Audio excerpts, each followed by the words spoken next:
Support comes from Mosby Building Arts, a design-build company committed to remodeling the right way. Visit callmosby.com to get project inspiration for any room of your house. It's Tuesday, February 8th. This is The Gateway. I'm Wayne Pratt.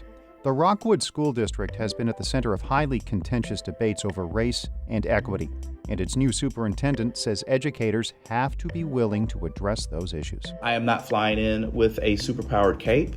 I'm a man that's going to be driving in, becoming a part of not only a district, but ultimately a community. Incoming Rockwood Superintendent Curtis Cain speaks with St. Louis Public Radio's Kate Grumke in just a few minutes.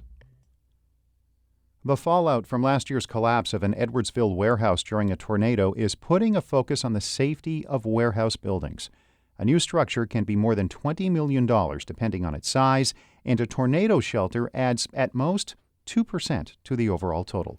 St. Louis Public Radio's Eric Schmid reports many Metro East warehouses don't have official storm shelters, despite their relatively low cost. The Amazon warehouse that collapsed in December didn't have a separate safe room designed for extreme weather, and that's the case for every other warehouse around it, according to officials from Edwardsville and Pontoon Beach. Jim Bell is the director of operations for the National Storm Shelter Association. He says a tornado shelter can be incorporated into the design of a normal room. And that 1% of the time that you really need it to be a shelter, it's built to withstand the 250 mile an hour winds and 100 mile an hour impacts that we test these things to. Bell says a shelter can cost from $20,000 to a few $100,000 depending on how big it is.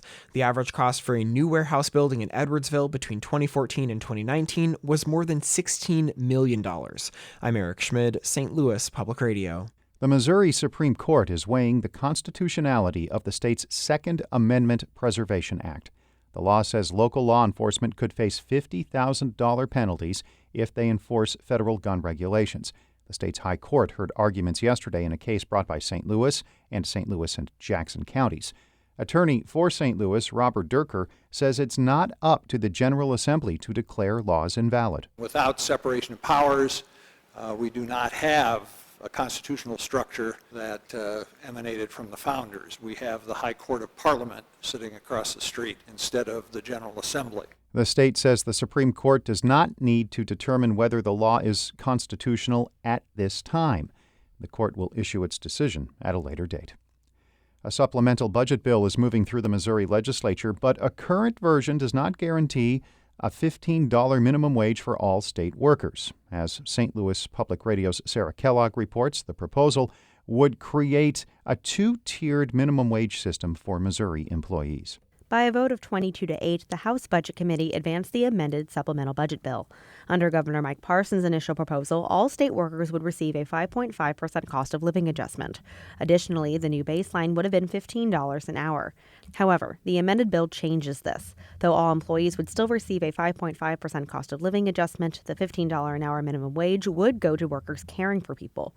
Representative Cody Smith, who chairs the Budget Committee, spoke on who would qualify for the $15 baseline rate. Folks like the people that work in the state hospital, the veterans homes, the folks in children's division, the foster care programs. House members could debate the bill on the floor as soon as this week.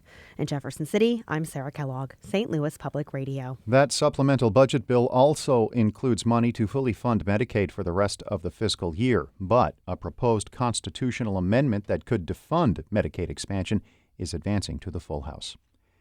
St. Louis's public safety director is warning about a dangerous batch of suspected fentanyl after a seventh person in the same area of the city died of an apparent overdose. First responders were called to a section of Forest Park Avenue early Monday. The Post-Dispatch reports a man died a short time later. 6 people died and 2 others survived suspected overdoses in the same area over the weekend. Interim Public Safety Director Dan Isom says federal agents and police are trying to determine the origin of the drugs.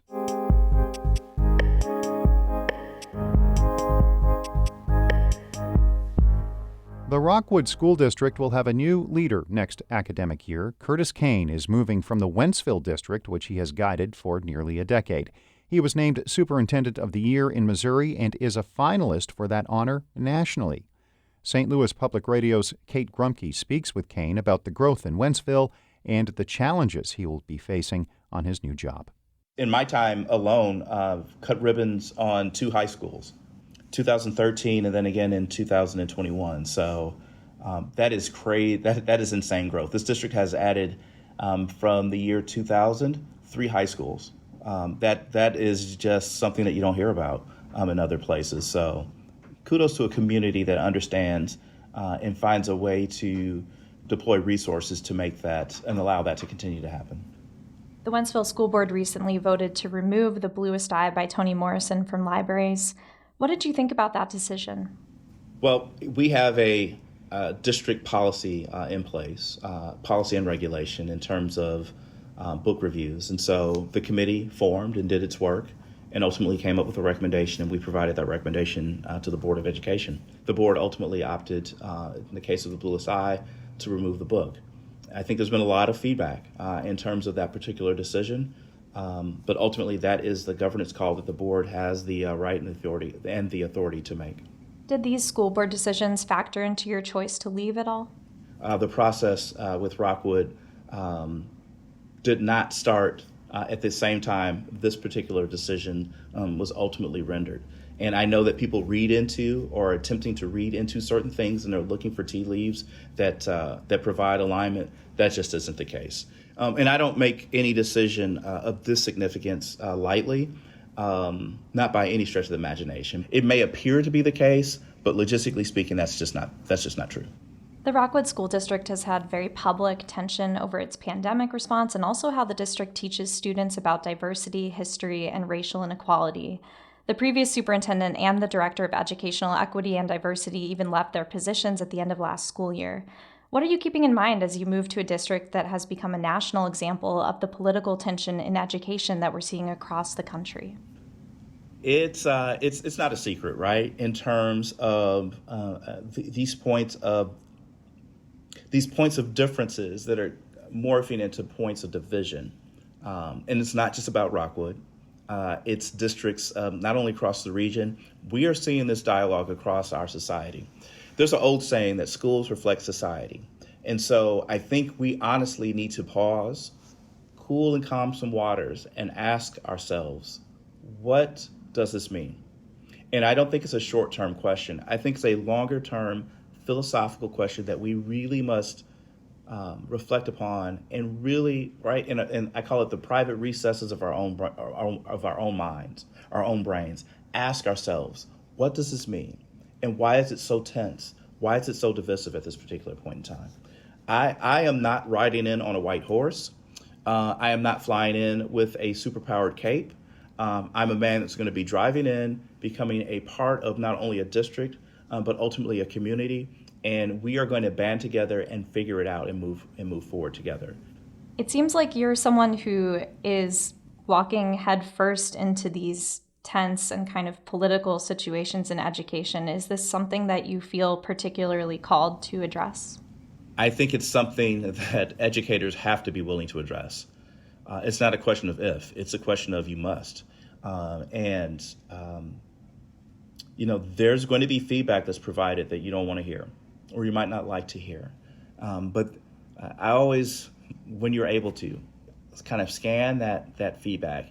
Are there kernels that I need to take away, right? Are there pieces that I need to reflect upon and say, you know what, maybe there's some truth there. I don't necessarily appreciate how that's being expressed right now, but that doesn't mean that at least a portion of that isn't true. It is not a superhero complex or savior complex. That's not what this is. The calling is to meet the needs of kids and to work with adults in order to do so. And that's what it's about for me. That was incoming Rockwood School District Superintendent Curtis Cain speaking with St. Louis Public Radio's Kate Grumke. Our Shayla Farzan edited that report. Shula Newman is the executive editor of St. Louis Public Radio, a listener-supported service of the University of Missouri-St. Louis. Music by Ryan McNeely of Adult Fur. Before wrapping up, this is the final day at St. Louis Public Radio for talk show producer Evie Hemphill. She's been on the St. Louis On the Air team for nearly 4 years and has been a massive asset. That's an understatement. She produced the segment that has generated the greatest number of web page views in the show's history. It was a conversation with internationally known lecturer, teacher, and diversity trainer Jane Elliott. I am so angry at the new kind of thing that we're teaching people with this white privileges business, which is based on race. I can do these things because I'm white because of my race. I can do these things because of my race. Well, since we're all members of the same race, then if somebody can do these things because of their race, then everybody can do them because we're all members of the same race. We've got to stop talking about race and start talking about human beings. You and I are members of the same race. Every person in St. Louis is a member of the same race. There's only one race on the face of the earth. It's the human race. Just one example of the engaging stuff we've had on the air over the last few years, thanks to producer Evie Hempel. You can hear the full conversation from a 2019 edition of St. Louis on the Air at stlpr.org. We wish Evie the best in her next career chapter. I'm Wayne Pratt. This has been The Gateway. Support comes from Mosby Building Arts, a design-build company committed to remodeling the right way. Visit callmosby.com to get project inspiration for any room of your house.